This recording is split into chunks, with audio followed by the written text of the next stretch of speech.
Hello and welcome to Talk a Good Game, and what a big game it is. Everton against West Ham United. Two teams who were expected to be challenging for the 8th spot. They're now challenging for the 17th spot. Gonzo, what's your thoughts on Everton?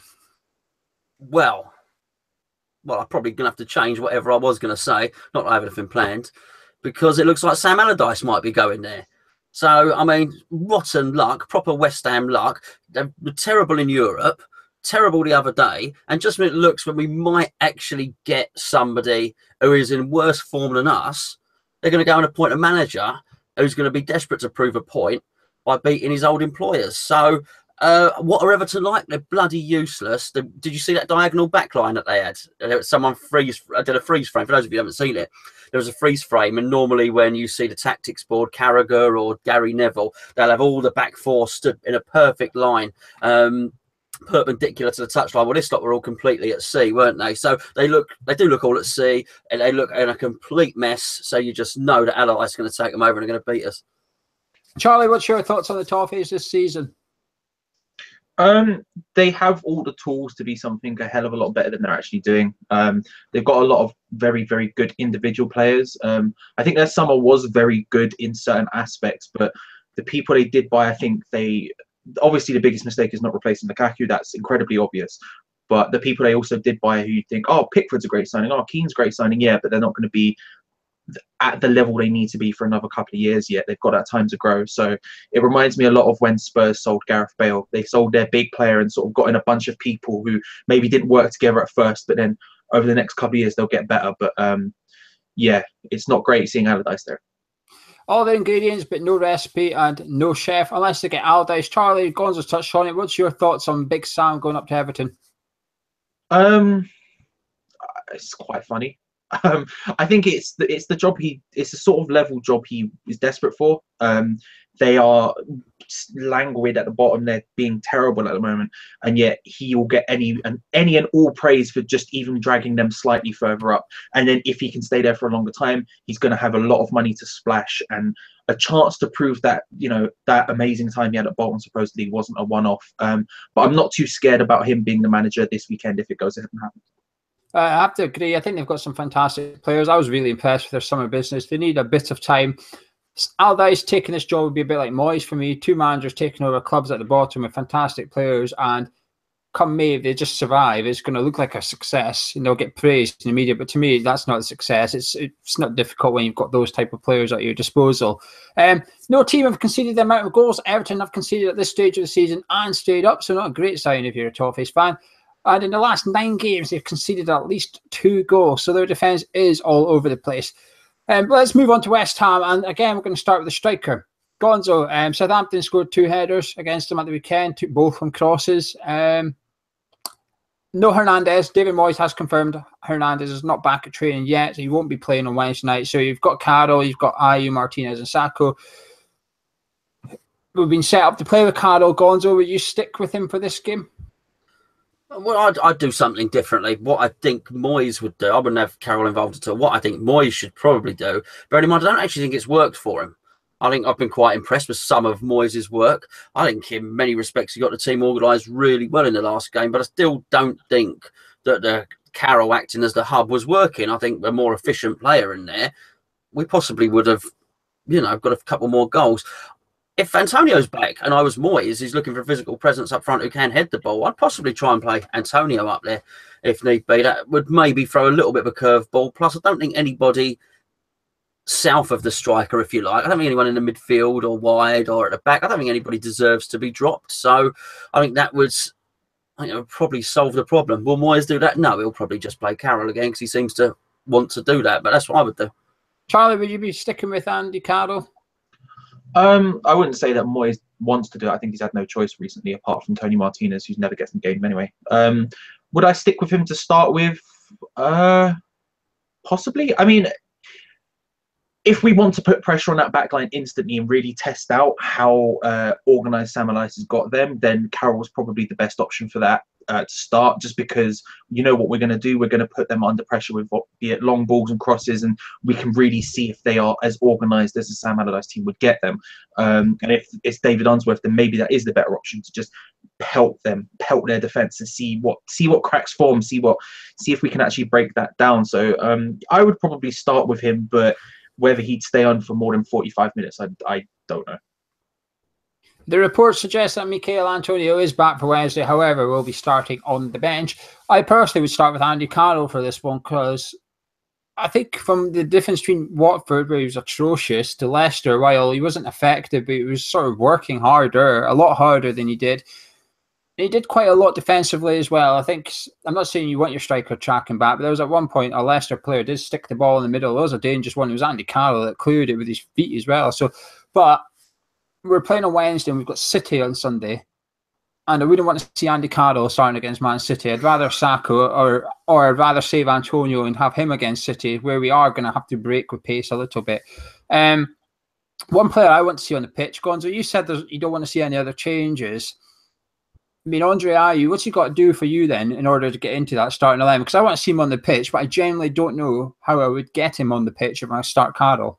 No, and you're quite right. He probably does deserve to be. And this is what makes it so ridiculous we're in the position we're in. We have good players that are on the bench or not currently in the team, which would suggest we've got a half-decent squad. I guess if you were going to try and fit him in anywhere, then you don't play him wide. You don't wait until Arnie has whatever injured himself or got puffed out.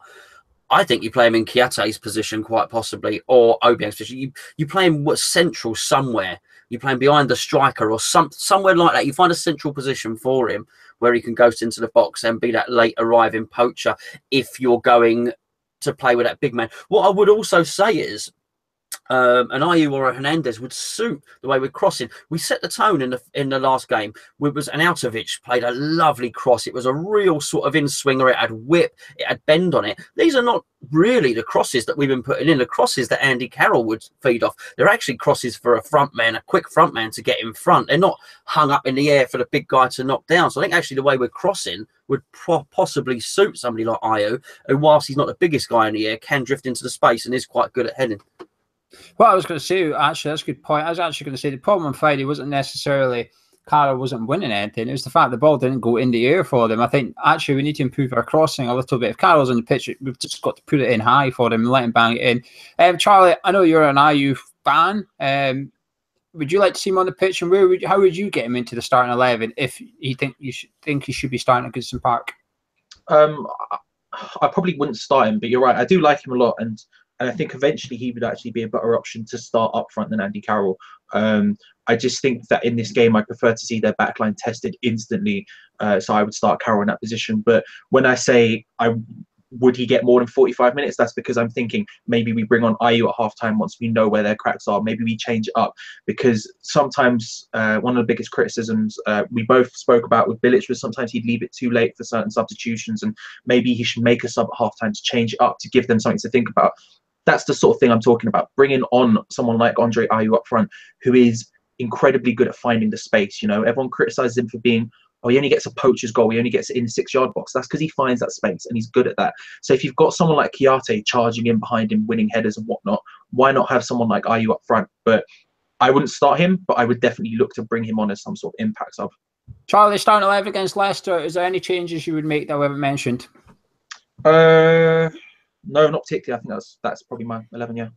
Gonzo, one big exclusion from the starting of Leicester was Mark Noble, captain. David Moyes come out and said he's took it the right way. He's still a big part. He's going to be in the squad. It's the starting 11. He's going to be in the squad as we'd expect. Would you start him on Wednesday, or would you keep with what we saw against Leicester? I wouldn't drop any of those sort of outfield players apart from the forward, as I said. I do think it's harsh on Mark, but the manager's come in. He's got to make harsh decisions. What I did like was the way he did respond, and he actually responded by, I think he put a message thanking everyone for their tremendous support. It's easy when things aren't going your way to have a sulk, actually, and to, throw the toys out the pram, but he didn't. And those were the words of a squad member and the words of a captain who was thinking of the squad rather than just himself. I'm sure his time will come, but at the moment, it worked, didn't it, really? Kiate was such a high-energy player. He was just running all over the place. That's what Moyes is going to want. Obiang's probably a bit better as a stopper, just shielding the back four, if that's the two qualities he wants in his central midfield at the moment, then I guess you can't start Mark for the next game. The only shuffle I would do is right through the middle of our team. I'd leave Carroll, but I would be taking Ogbonna out of there. I just don't trust him at all. I'd be getting him out. I'd actually be putting Chiati into his position, putting Lanzini in Chiati's position alongside Obiang. Then that's where I'd be putting Andre Ayew in behind Andy Carroll. If anything, it wouldn't be a role. It would be go where you want, when you want. Because I think he can actually read the game much better than most of our players. Whether he's got the ability is open to debate, but he doesn't just spring up in the right position, the right time all the time by accident. He knows where and when to go. And I would give him that role in behind Andy Carroll, because we saw when he came on the pitch or towards the end of the game, he was getting in ahead of Carroll into the 6-yarder and stuff, and that's what I'd want to see from him. Our Betway bet hasn't been confirmed yet by Betway. I've sort of requested something and not come back. So do check our social media and our forum at hammerschat.com for that. I'm hoping for good odds on this one because I've requested a particular player to score for West Ham and for an Everton player to get booking. So it should be decent odds. Gonzo, this is two sides in dire form, you could say. Are you feeling confident? Well, I was. You know, my little thing at the start was absolutely that. I heard on the radio about Allardyce today, and that was the first thing I thought was, hold on, you know, you are having a laugh. I was watching the telly the other day, and Alan Pardew was, he was on a panel somewhere. I can't remember what I was watching. I was only half watching it, but he had a wry smile. Someone mentioned that maybe his first game in charge for West Brom would be Crystal Palace. He had a little wry smile. And I wouldn't be surprised if Sam Allardyce is having that little wry smile. I imagine it would appeal to Sam. So was I confident? I actually was, because don't forget, as much as Allardyce wants to prove a point to West Ham if he's installed, David Moyes wants to prove a point to Everton. And that actually, he has been their best manager in the last, 10 or 20 years.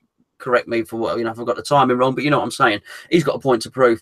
So I was quite confident he would go up there and have them well drilled and have them highly motivated.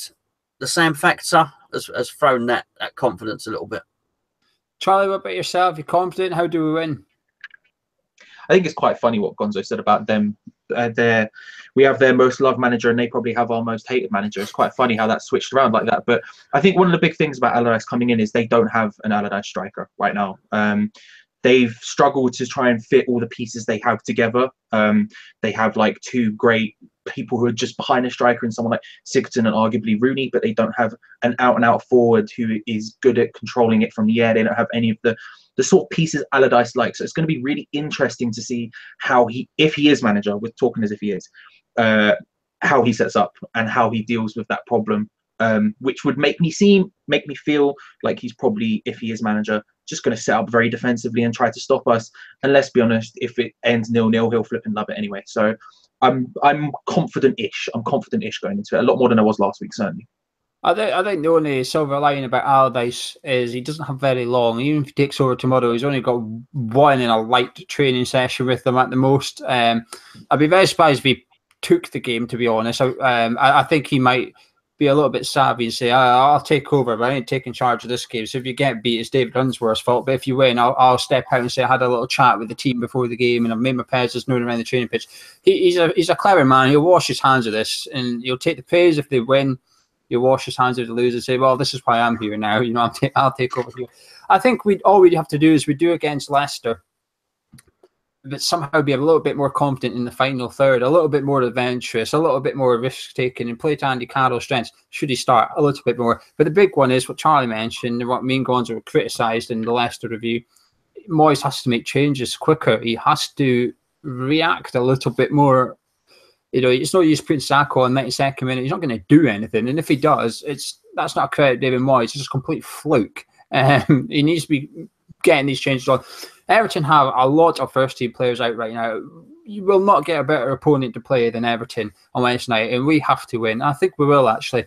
But score prediction time now. Charlie? I'm relatively confident in both that we're going to look decent and it's going to be incredibly low scoring. I think we will nick it 1-0. Gonzo? I was going for a 1-1. You're not confident we're going to get that?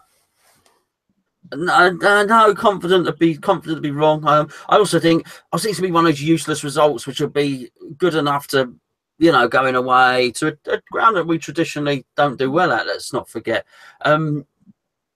It stopped. You know, it's 2 games without defeat, and I think from that sense it looks good. Is it any good with a run coming up afterwards? No. I'm not confident, but I'm not downbeat. I think we'll do a good performance. I really, really do, and I can only echo exactly what you said about Allardyce choosing to sit in the stands for this one, and everything you said is totally right. I think there's a lot from Leicester we can take out there and be positive about. We played on Friday. We've had 4 full days rest. Everton played Thursday, Sunday, and again, it's not easy to do that. It's not easy. There'll be not just physical fatigue, there'll be mental fatigue. They got hiding. They got a 4-1 hammer in. You talk about us needing confidence. Christ, their confidence through the floor right now. At least we're actually building stuff. The crowd were fantastic. That crowd will give the players confidence. I'm actually really confident for this one. It's probably the first time this season I actually feel we're going to win. I actually feel quite confident. So I'm going 2-1 West Ham, and I think it'll be quite an easy 2-1 victory. I think we'll be sitting on the review thinking we could have got a bit more than that. But anyway, talking of review, you can join us on Wednesday night straight after the game. We've got maybe a video every night this week, actually, because we might have one. Me and Gonzo are going to try and squeeze in a cup of tea because there's quite a lot to talk about in West Ham World over the last week. The club have been a bit reactive rather than proactive. We'll be discussing that, and myself and Charlie might have another video coming out for you towards the end of the week, and then of course we'll be back with our preview for the Man City game, which is on Sunday. But anyway, thank you very much for joining us. If you've enjoyed the video, drop a like on it. If you haven't enjoyed the video, drop a like on it anyway, just to be nice. Drop your comments below what you think of the game, what team you want to see, and give us a score prediction. But Charlie, say goodbye. Bye. Gonzo, say goodbye. Goodbye. We'll see you Wednesday night. Catch you.